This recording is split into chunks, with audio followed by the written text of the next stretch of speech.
देखें, बीएससी का math online के प्रचार के लिए बता रहे हैं। बीएससी का math first, second, third, fourth, 5, 6 सारे सेमेस्टर हम पढ़ाते हैं। ये बीएससी थर्ड सेमेस्टर मैथमेटिक्स के प्रचार के लिए बता रहे हैं। बीएससी थर्ड सेमेस्टर मैथ में 2 किताबें हैं, एक किताब एलजेब्रा, एक किताब मैथमेटिकल मेथड की है। एलजेब्रा की किताब हम एएसजे पब्लिकेशन से पढ़ाते हैं और मैथमेटिकल मेथड की किताब विज्ञान बोध प्रकाशन से पढ़ाते हैं। एलजेब्रा की थोड़ी सी वीडियो, मैथमेटिकल की थोड़ी वीडियो, ये हमारे यूट्यूब चैनल पर पड़ी हुई हैं। अगर इस चैनल को तुम सब्सक्राइब करोगे तो एलजेब्रा की कुछ वीडियो और मैथमेटिकल मेथड की कुछ वीडियो निकल आई। अगर ये पढ़ाई तुम्हारे समझ में आए तो हमारा एप्लीकेशन ऐप बना हुआ है, उस ऐप से तुम जुड़ सकते हो। अब उससे जुड़ने का तरीका ये होता है, उसका जुड़ने का तरीका क्या, मेथड क्या है वो बताते हैं। ये हमारा व्हाट्सअप नंबर है 7456813684। इस पर नाम, क्लास, कॉलेज का नाम भेजोगे, क्लास भेजोगे, कॉलेज का नाम भेजोगे, तभी हम तुम्हें अपने एप्लीकेशन से जोड़ देंगे। एप्लीकेशन से जोड़ देंगे, जोड़ने के बाद अगर ये पढ़ाई तुम्हारे समझ में आए तो तुम्हें फ़ीस भी पे करनी पड़ेगी। और फीस कितनी है उसके लिए व्हाट्सअप पे जब तुम मैसेज डालोगे, सर फीस बता दो, तभी हम तुम्हें फ़ीस बता दें। अगर तुम्हारी फ़ीस समझ में आती है तो फ़ीस पे करना। फ़ीस पे करोगे तो ये सारी वीडियो तुम्हारी पेपर तक रुकी रहेंगी। कोई भी वीडियो कभी भी पढ़ सकते हो, कितनी भी बार पढ़ सकते हो। बात समझ। अगर फ़ीस नहीं पे करते हो तो ये यूट्यूब की वीडियो मिलेंगी और फिर तो कोई बात ही नहीं, फिर कट जाओगे। ठीक है, इतना ही बताना था।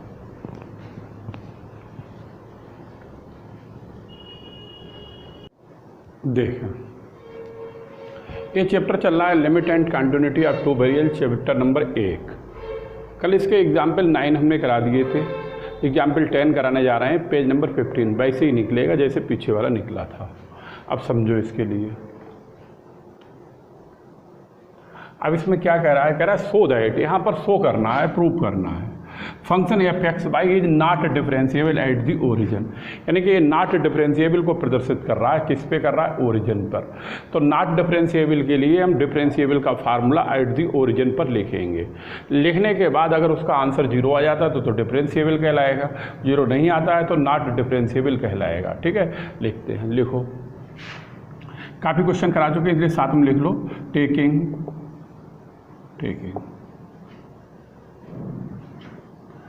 अब ये फंक्शन किस पे निकलवा रहा, ओरिजिन पे। टेकिंग एट ओरिजिन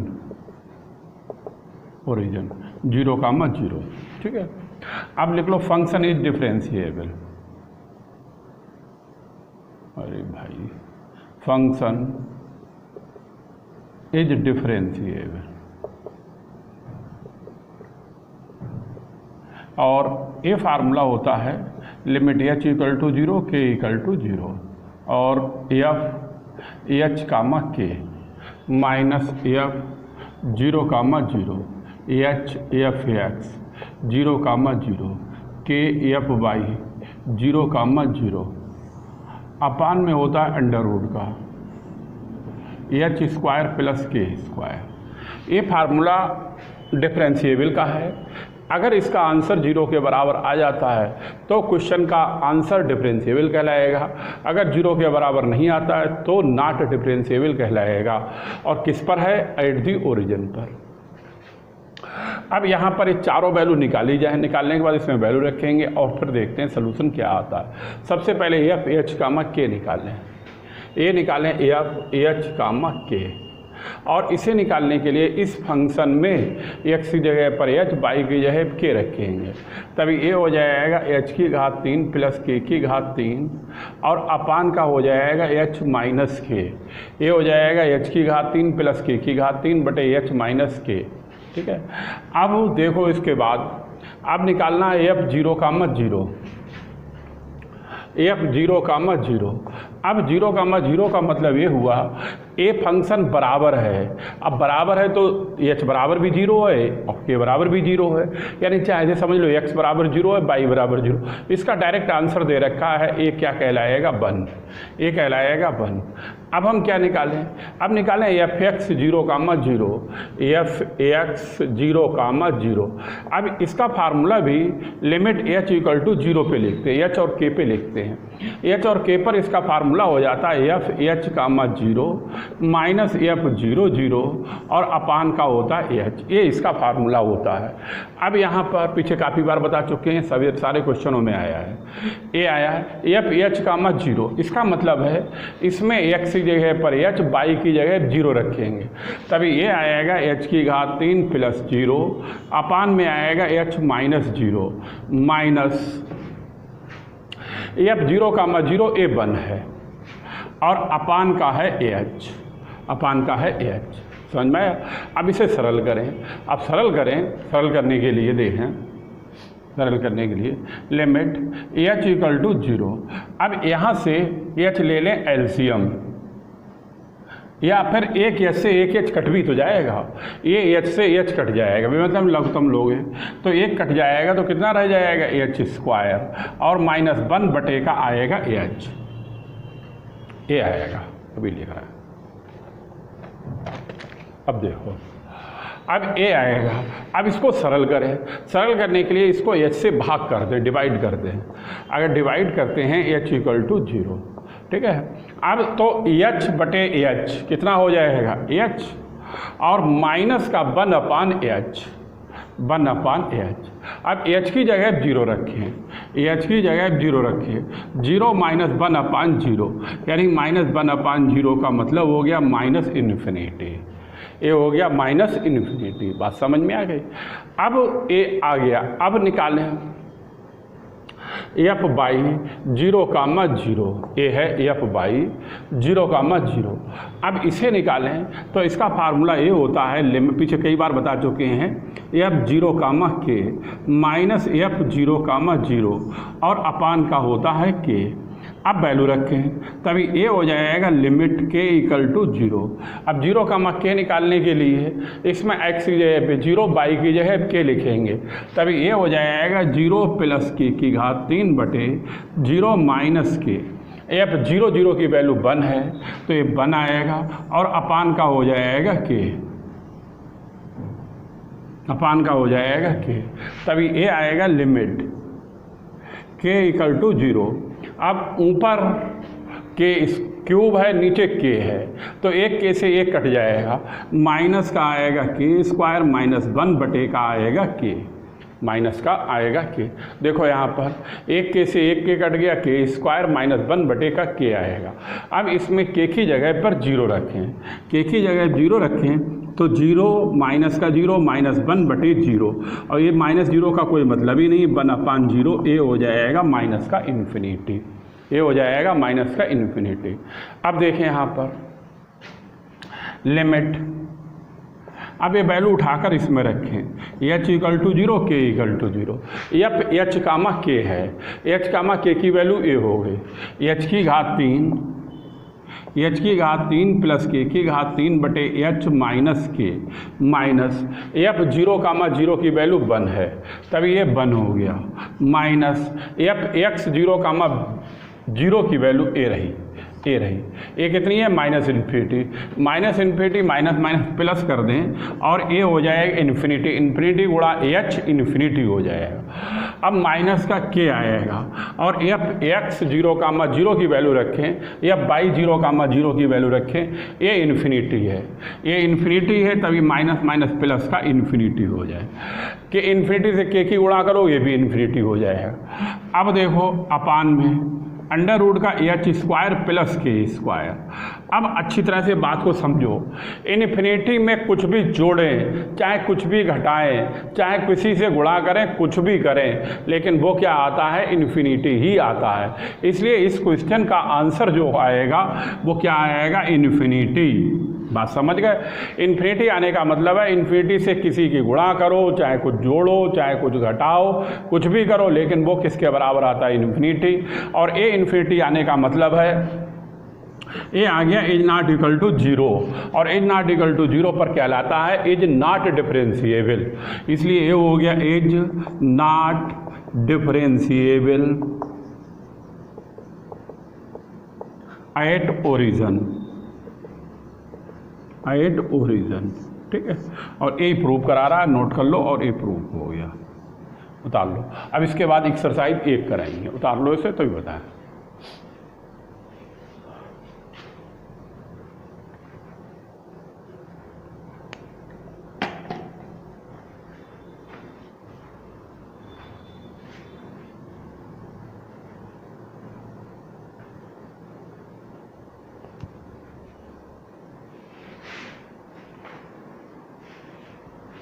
उतार लो, इसके बाद एक्सरसाइज कराएंगे।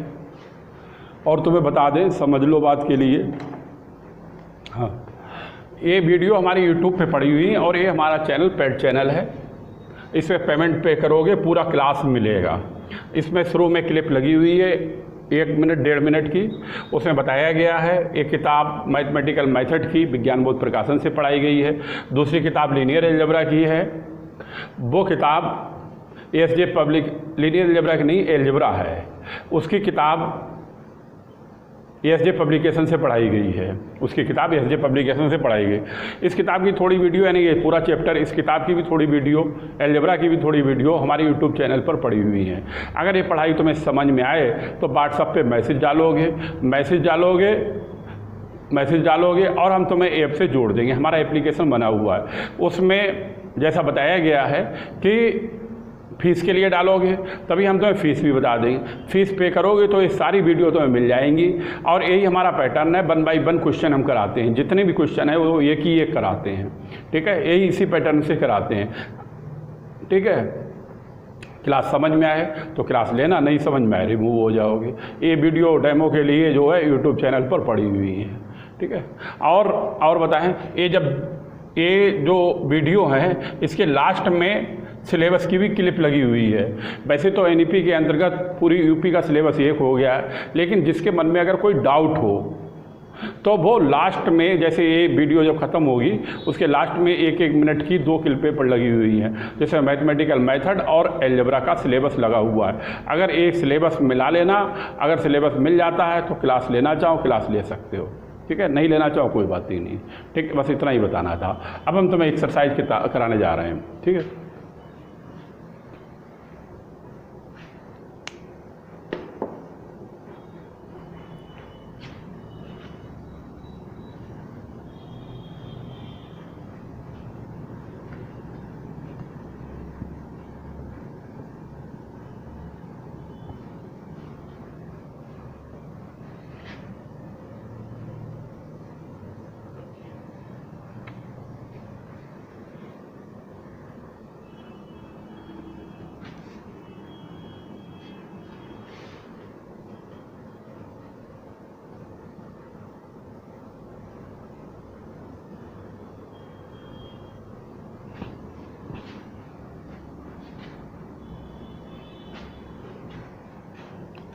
देखें,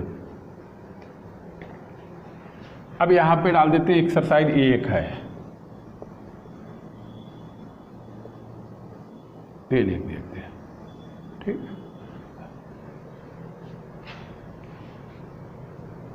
अब यहाँ पर एक्सरसाइज 1 है, क्वेश्चन नंबर 1 है। यहाँ पर फिर से लिख देते हैं, एक्सरसाइज 1 है, क्वेश्चन 1 है और पेज नंबर है 16।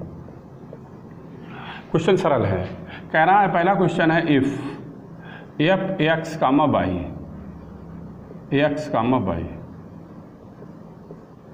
बराबर x² - xy बटे x + y, और ये दे रखा है x, y is not equal to 0, 0। दूसरा दे रखा है 0, 0 और x, y बराबर 0, 0। Hence find f(x) 0, 0 and f(y) 0, 0।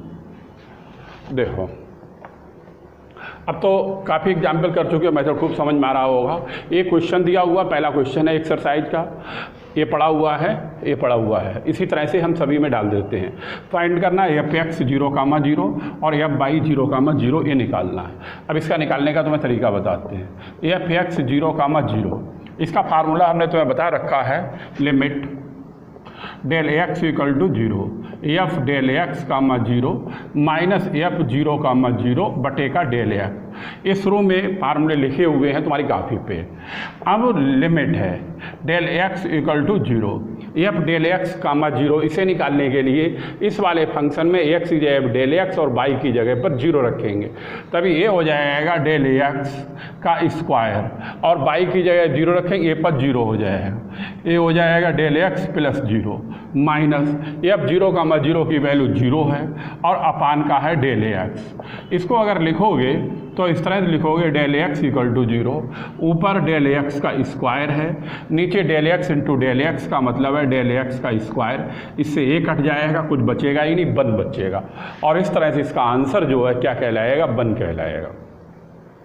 पहले सरल करते हैं फिर लिमिट रखते हैं, यानी पहले लिमिट रख दोगे तो गलत हो जाएगा, ये ध्यान रखना, ठीक है। अब दूसरा पद निकालना है एफ बाई 0 कामा 0, ये निकालना है एफ बाई, साथ में लिख लो, सरल है क्वेश्चन, एग्जाम्पल बहुत करा चुके हैं इस टाइप के, इसीलिए सब लोग साथ में लिखो, एफ बाई 0 कामा 0।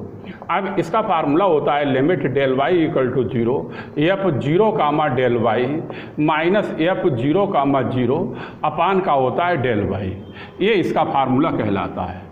अब वैल्यू रखें limit del y equal to 0, अब एफ 0 कामा डेल वाई का मतलब है एक्स की जगह पे 0, वाई की जगह डेल वाई, वाई की जगह डेल वाई, एक्स की जगह 0 रखेंगे तभी ये वाला पद 0 हो जाएगा, एक्स की जगह 0 वाई की जगह डेल वाई रखेंगे तभी ए भी 0 हो जाएगा, और ए आएगा 0 प्लस डेल वाई, एक्स की जगह पे 0, एक्स की जगह 0 और वाई की जगह पर डेल वाई माइनस एफ 0 0, ये तो 0 ही है, अपान का डेल वाई। अब ए हो गया limit del y equal to 0, अब ए हो गया 0 बटे डेल वाई यानी 0 माइनस 0 बटे डेल वाई, और ए हो गया है limit del y equal to 0, 0 बटे डेल वाई, 0 से किसी को भाग करो ये क्या आएगा 0, इसलिए इसका आंसर क्या हो जाएगा 0। ए इसका आंसर हो गया और ए इसका आंसर हो गया, नोट कर लो फटाफट, और फिर हम दूसरा क्वेश्चन तुम्हें बताएं।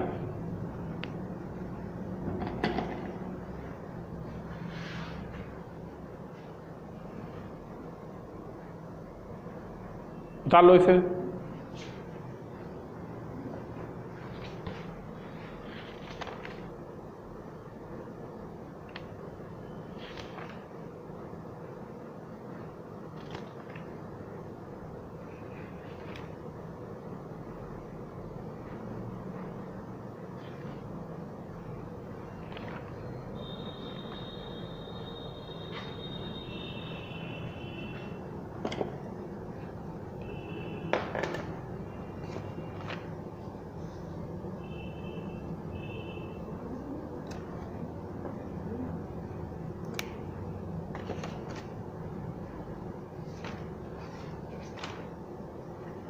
ठीक है, देखो अब देखो इसके बाद एग्जाम्पल नंबर 2, इसको बिगाड़ देते हैं,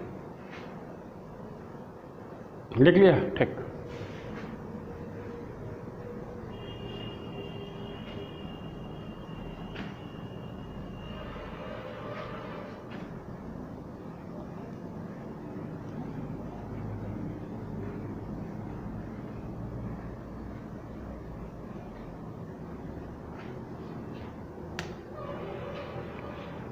ये दूसरा क्वेश्चन है, question number 2।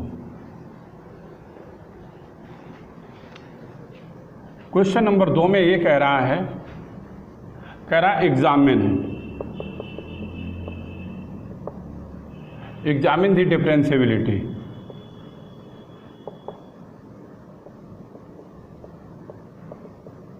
Examine the differentiability of function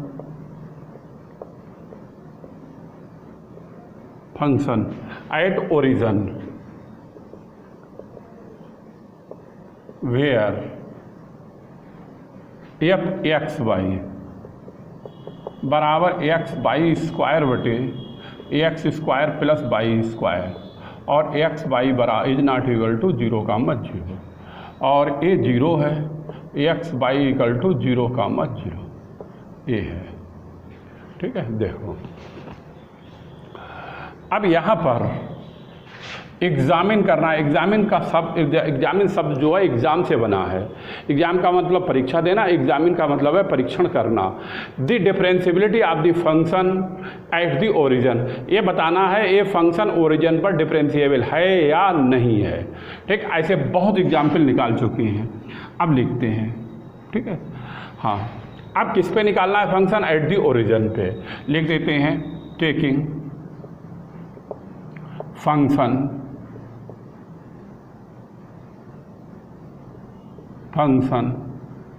at origin, ठीक। अब फंक्शन एट ओरिजिन पे लिखने जा रहे हैं किसका फार्मूला? डिफरेंशिएबिलिटी का। डिफरेंशिएबिलिटी नीचे लिख लो, फंक्शन इज डिफरेंशिएबल, और इसका फार्मूला हमने तुम्हें ये लिखाया है, limit h equal to 0 k equal to 0 F H comma K minus F 0 comma 0 minus का H F X 0 comma 0 minus K F Y 0 comma 0 और अपान में होता है अंडर रूट का H square plus K square. ये formula कहलाता है। ये फार्मूला होता है, जैसा तो मैं बता चुके हैं। इसमें यहाँ पर ये चारों वैल्यू निकालेंगे, निकालने के बाद वैल्यू रखेंगे, वैल्यू रखने के बाद अगर इस क्वेश्चन का आंसर 0 आ जाता है तब तो ये डिफरेंशिएबल कहलाएगा, 0 नहीं आता है तो नॉट डिफरेंशिएबल कहलाएगा। बात खूब समझ में आ गई। अब निकालते हैं, देखो। अब सबसे पहले एफ एच कामा के निकाल लें। मालूम तो ये बहुत एग्जाम्पल, सारे एग्जाम्पल करा चुके हैं इस टाइप के, कराने वाली बात है इसलिए करा देते हैं। एफ एच कामा के निकालने के लिए इसमें एक्स की जगह पर एच, वाई की जगह के रखे गए, तभी ये आएगा एच के स्क्वायर, अपान का आएगा H square plus K square. अब निकालें एफ 0 कामा 0, एफ 0 कामा 0 पर इसका आंसर 0 कहलाएगा। बात समझ में आई? 2 होगा बस। अब तीसरा निकालें F X 0 comma 0, f X 0 comma 0, ये लिमिट एच इक्वल टू 0 पे निकाल लें, तभी ये कहलाएगा एच कामा 0 माइनस एफ 0 कामा 0 और अपान का एच। दोनों तरह से फार्मूला है, यानी एच इक्वल टू 0 कर लो चाहे डेल एक्स के रूप में लिख लो। ये एच और के में लिमिट है इसलिए एच के रूप में लिख लिया। अब सरल करें, लिमिट एच इक्वल टू 0, इसे कैसे सरल करेंगे? इस वैल्यू में समझ लो चाहे इसमें समझ लो। इसमें एक्स एच की जगह पर एच और के की जगह पर क्या रखेंगे? 0। जब के की जगह 0 रखेंगे तभी ऊपर 0 हो जाएगा, और 0 होने का मतलब है सब 0 हो जाएगा। ये अब 0 0 वैल्यू 0 है, बटे का एच है। अब ए हो गया लिमिट एच इक्वल टू 0, 0 बटे एच, 0 से किसी को भाग करोगे क्या हो जाएगा? 0। अब निकालें एफ वाई 0 कामा 0, लिमिट आएगी के equal to 0, f 0 comma K minus F 0 0 और अपान का आएगा के, लिमिट आएगी के इक्वल टू 0। एफ 0 कामा के निकालने का मतलब है इस फंक्शन में एच के स्थान पर 0 रखेंगे पूरा 0 हो जाएगा। एफ 0 0, ये तो 0 है ही है, बटे का के, और ए आएगा लिमिट के इक्वल टू 0 और 0 बटे के, 0 से किसी को भाग करोगे कितना हो जाएगा? 0। ये चारों वैल्यू आ गई निकल के। अब इसमें वैल्यू रख लें, वैल्यू रखें लिमिट एच इक्वल टू 0 और के equal to 0। F H comma के कितना आएगा? एच कामा के ए लिखा हुआ है, एच के स्क्वायर अपान का आएगा H square plus K square. F 0 0 भी 0 है, ए भी 0 है, ए भी 0 है, अपान में आएगा अंडर रूट का H square plus K square. देख लो, ए भी 0 है, ए भी 0 है, ए भी 0, एक वैल्यू है वो लिख दी। अब इसको सही करके लिख लें, लिमिट एच इक्वल टू 0, के इक्वल टू 0 और आएगा एच के स्क्वायर, अपान का आएगा H square plus K square की घात। एक ए है, 1 बटे 2 ए है, मिलकर हो जाएगा 3 बटे 2। अब इसमें पुट करेंगे, के की जगह कितना रखेंगे? एम एच लिखेंगे, पुटिंग के बराबर एम एच। ठीक, अब तुम लोग नोट करो, पर यहाँ से हम लिखेंगे इसे।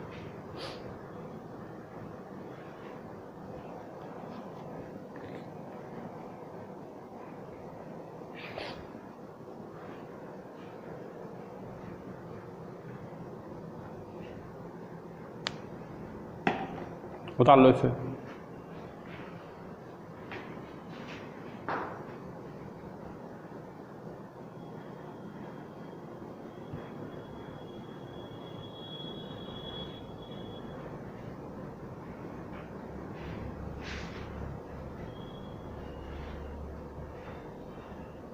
ठीक है, बताएं।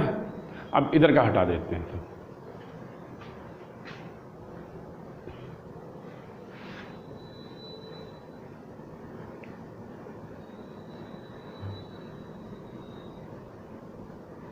देखो,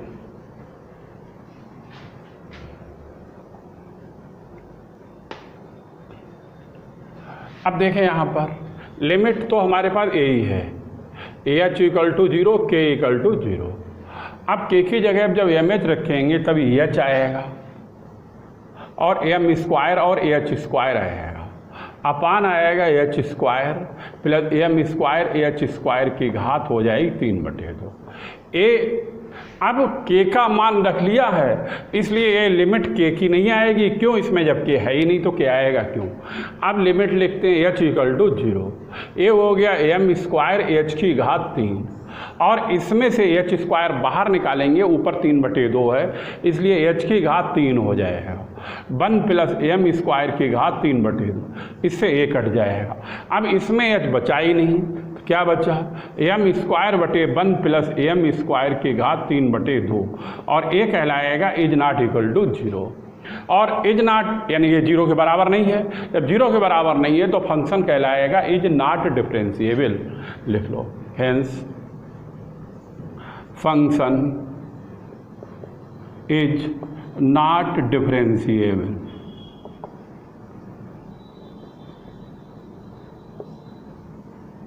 एट ओरिजिन। नोट करो इसे। एक एग्जाम्पल 2 हो गए, इसके बाद एग्जाम्पल 3 बताएं।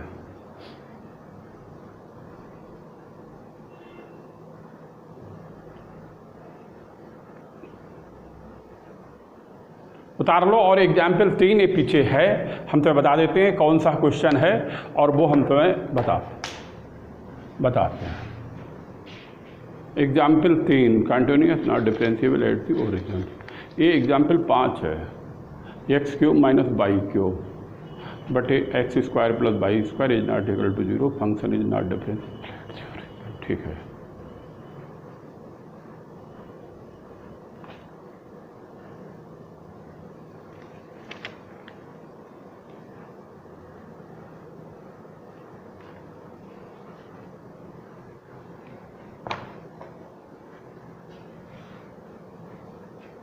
बताएं बिगड़ दे।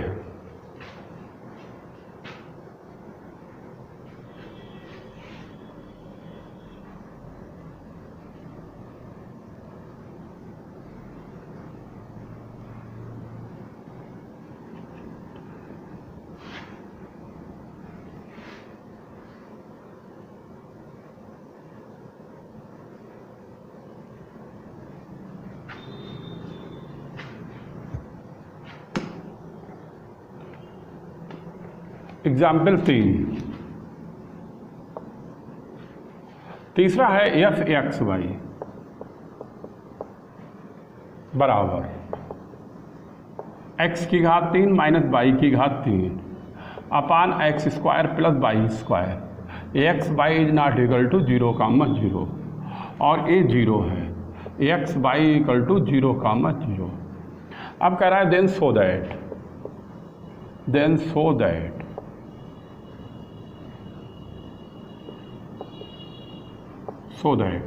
f(x(y) is continuous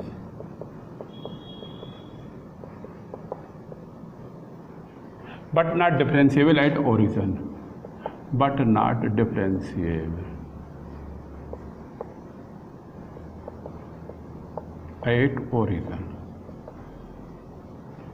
ठीक। अब सुनो, अब इसमें ये कह रहा है शो करना है f(x(y) इज कंटिन्यूस, यानी ये फंक्शन हमारा कंटिन्यूस है but not differentiable at origin. ये तुम्हारा एग्जाम्पल है। एग्जाम्पल कौन सा है? 5 है। अभी हम ए नंबर आएगा तभी हम तुम्हें ऐसे बता देंगे। पहले हम कंटिन्यूस निकाल देते हैं, बाद डिफरेंशिएबल वाला एग्जाम्पल पीछे हम करा चुके हैं, 5 वीडियो में करा हुआ है, उससे देख के तुम कर सकते हो, वरना ये अपने आप निकाल लेना।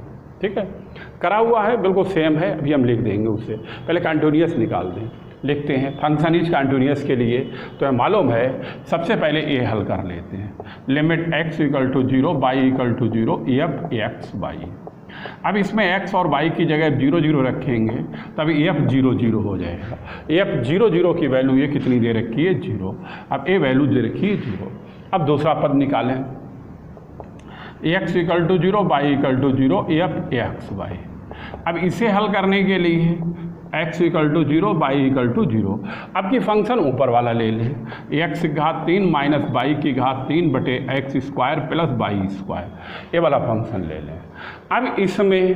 अब इसमें हम क्या पुट करते हैं, y बराबर एम एक्स। अब लिखेंगे पुटिंग y बराबर एम एक्स, तभी ये रह जाएगा limit x equal to 0 x की घात 3 m की घात 3 x की घात 3 अपान एक्स स्क्वायर और आएगा एम स्क्वायर एक्स स्क्वायर। बात को समझ में आई। अब इसे सरल करें लिमिट x इक्वल टू 0, इसमें से x की घात 3 कामन ले लेंगे, m की घात 3 एक्स स्क्वायर कामन ले लेंगे 1 प्लस एम स्क्वायर, इससे ए कटेगा तभी यहाँ पर क्या आएगा x। अब यहाँ पे लिख देते हैं, ए आएगा लिमिट x इक्वल टू 0, तभी x आएगा 1 माइनस एम क्यूब बटे 1 प्लस एम स्क्वायर आएगा। अब इसमें x की जगह जब 0 रखेंगे तभी पूरा पद क्या आ जाएगा 0। अब तुम देखो ए वाला पद और ए वाला पद आपस में कैसा आ गया बराबर, जैसा तुम्हें बार बार बता रहे हैं, x equal to 0 y equal to 0 f x y, और ए बराबर हो गया एफ 0 कामा 0, यानी ए वाला फंक्शन इस फंक्शन के आ गया बराबर, इसलिए इसका आंसर कहलाएगा इज कंटिन्यूअस एट ओरिजिन। ठीक, अब ए हो गया पहला पार्ट, ए वाला हो गया, समझ लो ए पार्ट हो गया, ए पार्ट हो गया।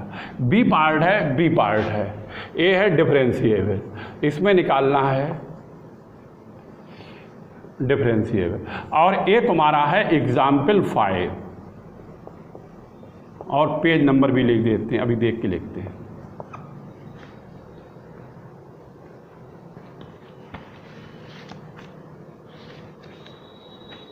एग्जाम्पल 5 पेज नंबर है 11। ठीक, ये अपने आप सॉल्व करना, सॉल्व करो कर लो, नहीं तो हल तो है ही है। ठीक है, उतार लो इससे।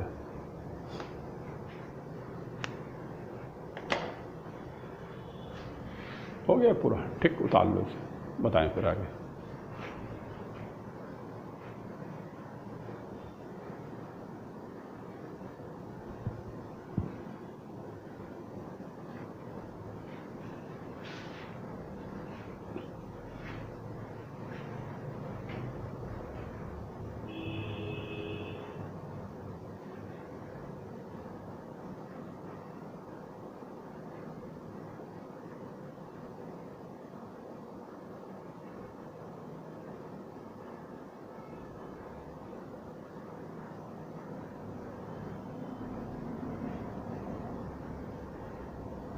ठीक है, बताएं, बिगाड़ दें। चलिए, अब तुम देखो इसके लिए एग्जाम्पल 4।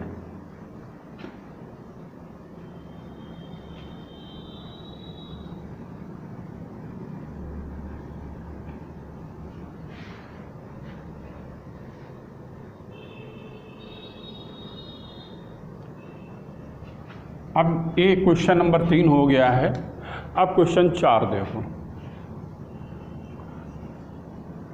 चौथा क्वेश्चन वैसे तो थ्योरेटिकल है, लेकिन जब सब करा रहे हैं तो इसे भी लिख देते हैं। इसमें क्या कह रहा है, इसमें कह रहा है define limit and continuity. Limit and continuity of function of two variable, of function of two variable. ठीक है, अब सुनो, अब इसमें क्या करना, डिफाइन करना है लिमिट, यानी लिमिट की परिभाषा लिखनी है फंक्शन ऑफ टू वेरिएबल के लिए, कंटिन्यूटी की परिभाषा लिखनी है फंक्शन ऑफ टू वेरिएबल के लिए। तो लिखते हैं, डालो हेडिंग, लिखो limit of function of two variable. वैसे ये परिभाषाएं आती नहीं हैं लेकिन बता देते हैं, समझ लो। Limit of function of two variable क्या होता है, या limit of the function of two variable ये होता है जैसे ए फंक्शन हो, x = 0 हो, y = 0 हो, f(x)(y), इस रूप में अगर किसी भी लिमिट को सरल किया जाए तो क्योंकि ये दो वेरिएबल आ गए, इस रूप में अगर किसी लिमिट को हल किया जाए तो ए फंक्शन की limit he limit of function of two variable के नाम से जानी जाएगी। बात समझ में? तो इसी रूप में परिभाषा लिख लेते हैं। इसके लिए लिखो लेट f(x)(y), इसी से बना लेते हैं, लिखो let f(x)(y) is function of two variable, is function of two variable, function of two variables, then f(x)(y) यानी function f(x)(y) is said to be tend to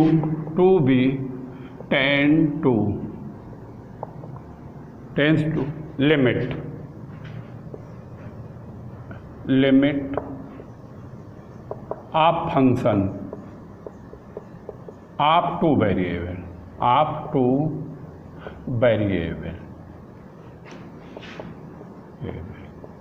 and denoted by, ठीक, ये लिख लो।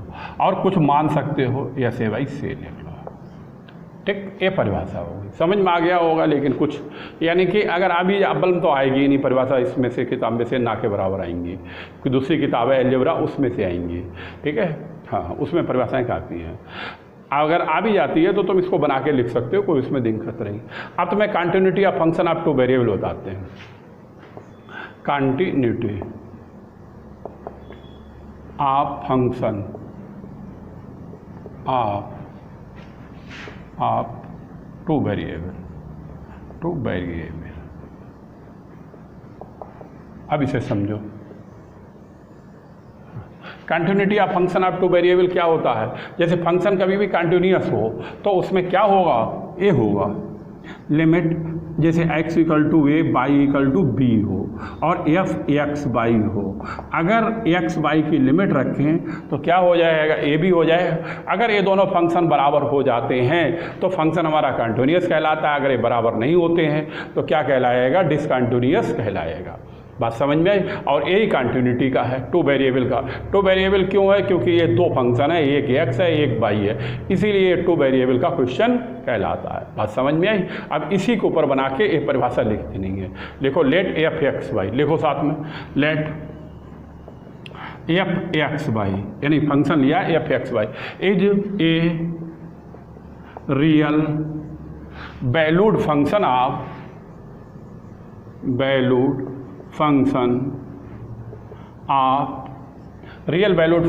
ऑफ टू वेरिएबल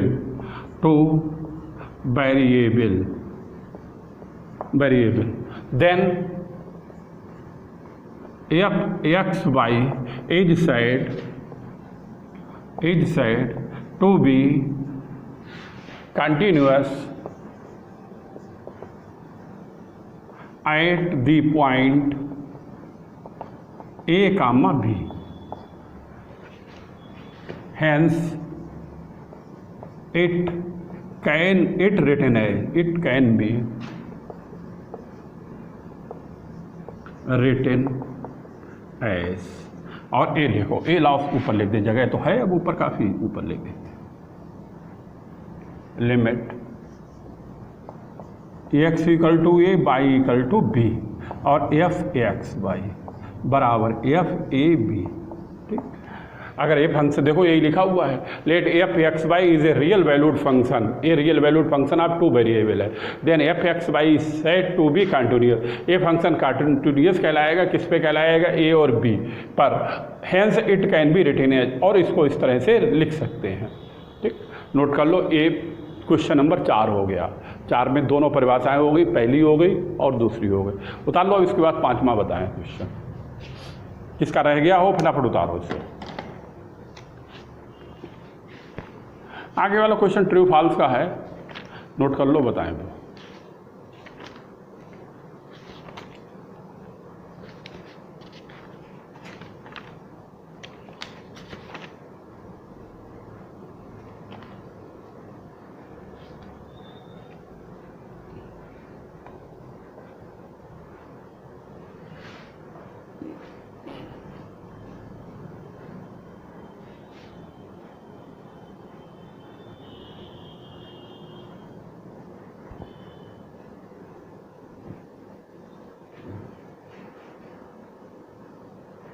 ठीक है, बिगाड़ दे देखो।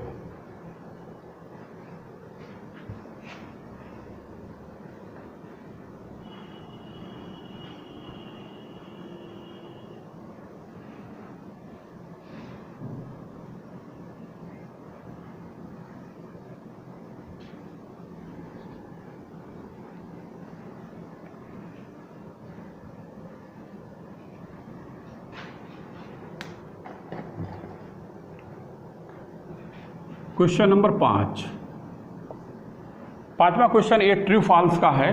अब इसको हम पढ़ के तुम्हें बता देते हैं। क्वेश्चन नंबर 5 का ए पार्ट में कह रहा है a function which is differentiable, कह रहा है a function which is differentiable, which is differentiable at the point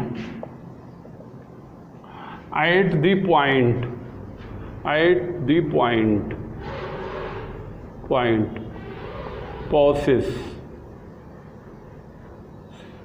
the first order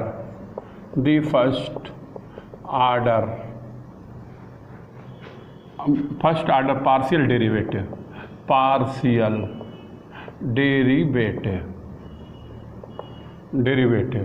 there। अब ये बताना है ये फंक्शन हमारा, ये क्वेश्चन का आंसर ट्रू है या फॉल्स है।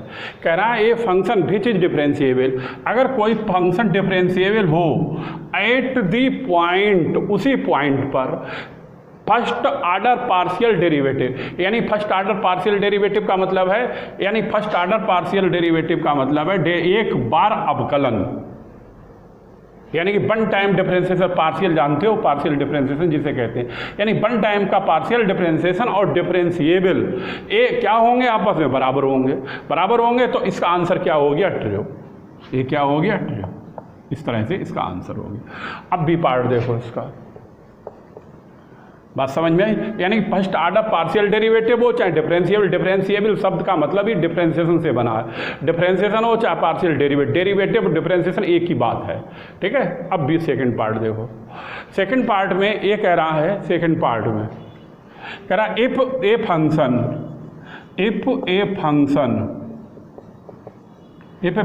Which is differentiable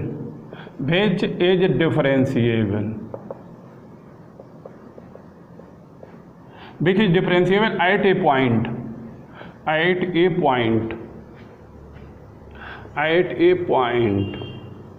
it is continuous at first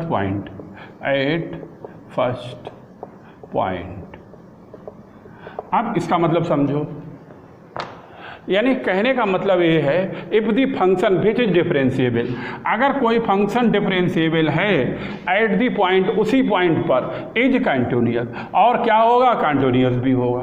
ऐसा है, ये थ्योरम तुम्हें कराएगी, अगर फंक्शन डिफरेंशिएबल है तो फंक्शन क्या होगा, कंटिन्यूअस होगा। तुम्हारी किताब में फॉल्स लिखा हुआ, लेकिन ये फॉल्स नहीं, काट के सही कर लो, ये ट्रू आएगा, इसका आंसर ट्रू। ये थ्योरम कराई गई है, अगर फंक्शन डिफरेंशिएबल हो तो वो फंक्शन क्या आता है, कंटिन्यूअस आता है। ये कराया गया है, तुम्हें पीछे थ्योरम कराई गई है, पीछे वीडियो में देखना।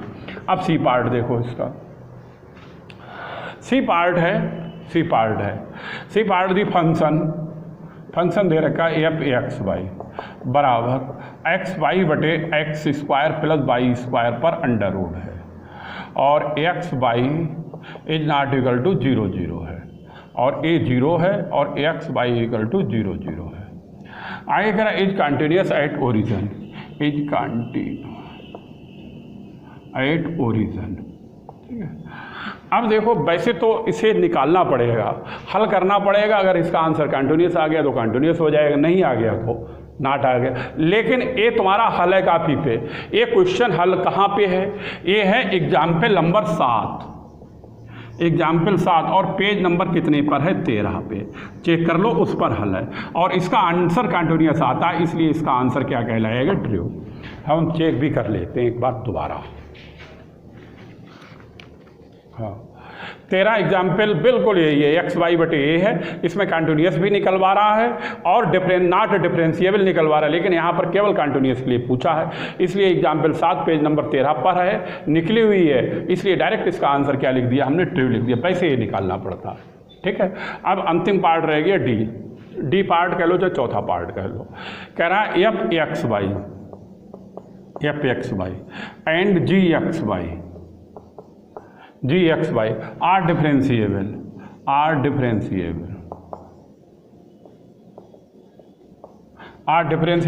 Eight a point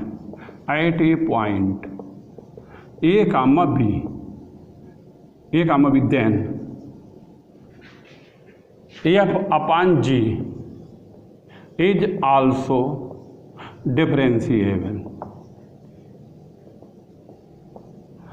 differentiable at a comma b. अब इसका कहने का मतलब ये हुआ जाए कि फंक्शन एफ एक्स वाई और जी एक्स वाई दो फंक्शन हैं, एक एफ एक्स वाई है, एक जी एक्स वाई है।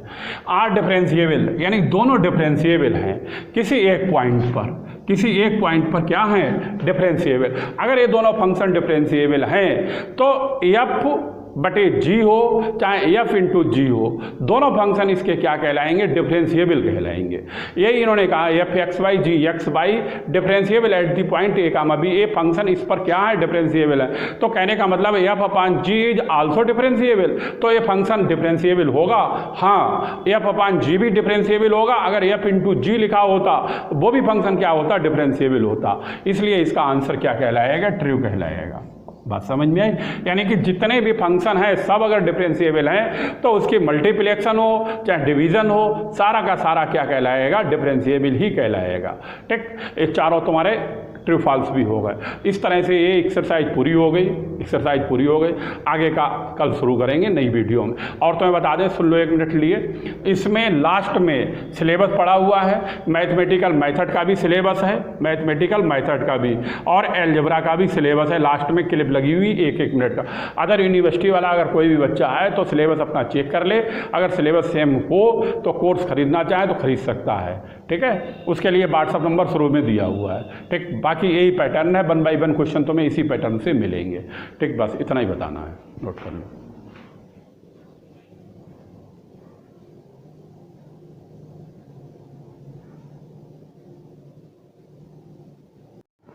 देखें, बीएससी 3rd सेमेस्टर में एलजेब्रा की बुक का पूरा सिलेबस ही लिखा हुआ है।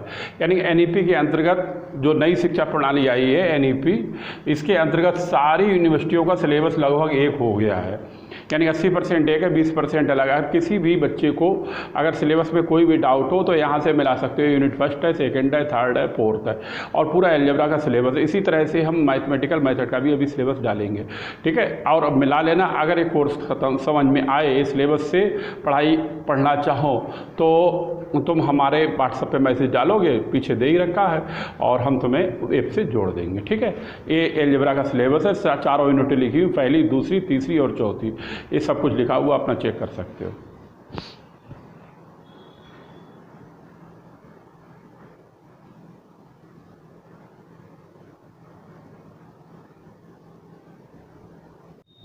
देखें, BSc थर्ड ईयर में 2 किताबें हैं, एलजेब्रा की, मैथमेटिकल मेथड। एलजेब्रा का सिलेबस पीछे बताया जा चुका है, मैथमेटिकल मेथड का सिलेबस ये लिखा हुआ है। ये सिलेबस तो मिला सकते हो, NEP के अंतर्गत सभी का सिलेबस लगभग एक है, कुछ यूनिवर्सिटियों में 10-20% चेंज है। अगर ये सिलेबस सेम हो, अगर एक कोर्स तुम्हारे समझ में आए तो इसको खरीद सकते हो। व्हाट्सअप उसका प्रोसेस शुरू में बताया जा चुका है, ठीक है, बस यही बताना है। ये सिलेबस है, सिलेबस मिला लेना। ये चैप्टर यूनिट फर्स्ट में लिमिट एंड कंटिन्यूटी का है, यूनिट सेकंड में एक्सिस्टेंस थ्योरम का है, थर्ड में फूरियर सीरीज़ का है और चौथे में कैलकुलेशन ऑफ वेरिएशन का है। बस इतना ही बताना है।